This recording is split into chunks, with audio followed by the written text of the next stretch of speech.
आज के टाइम पे अगर वॉर होता है भारत और पाकिस्तान के बीच, तो कौन सी ऐसी कंट्रीज़ हैं जो आपको लगता है पाकिस्तान को मदद करेंगी, सपोर्ट करेंगी? मैं ये नहीं बोलना चाहूँगा कौन किसको सपोर्ट करेगा, किसको नहीं करेगा। ठीक मैं है। ये चाहूँगा बताना आपको कि हर देश चाहेगा कि आप लड़ो। ओके। ना वो पाकिस्तान की देख रहा है, ना हमारी देख रहा है। हर एक आदमी का अपना-अपना तो इंटरेस्ट है। वो इस आपदा में अवसर देखेगा। भैया, this is national strategies are made on interest. But sir generally ये कहा जाता है कि कोई भी लड़ रहा हो, नुकसान वर्ल्ड का होता ही है किसी न किसी कोई तरीके नुकसान से। नहीं हुआ। अभी वो नुकसान आपको लगता है ना, लोग बोलते हैं होता है।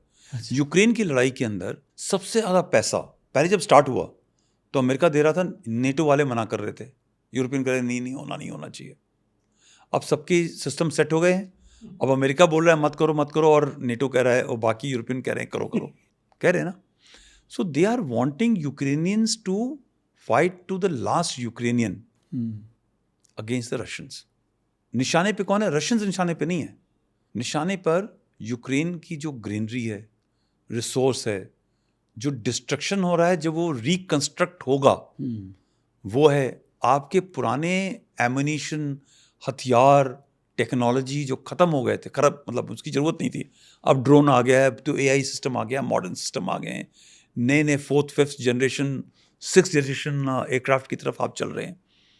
अब आपको वो सब चीज़ें बनानी है, पुराने वाला भी तो कहीं यूज़ करोगे ना। So you are now giving them on a credit note which you are going to exchange through next 100 years of credit line.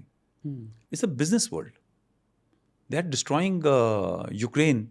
Russia का कुछ नहीं हो रहा, रशिया के भी लॉसेस हो रहे हैं, ठीक है, but then they have got the capacities to recoup. यहाँ भी आपको चाहिए, चाइना चाहेगा कि आप गदर में फंस जाइए, प्लीज हैव अ फाइट।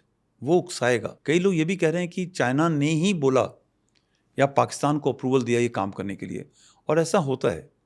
जो कंट्रीज़ को दूसरी कंट्रीज़ रूल करते हैं ना, there is a line which somebody has said that great powers don't fight each other directly, they fight through proxies.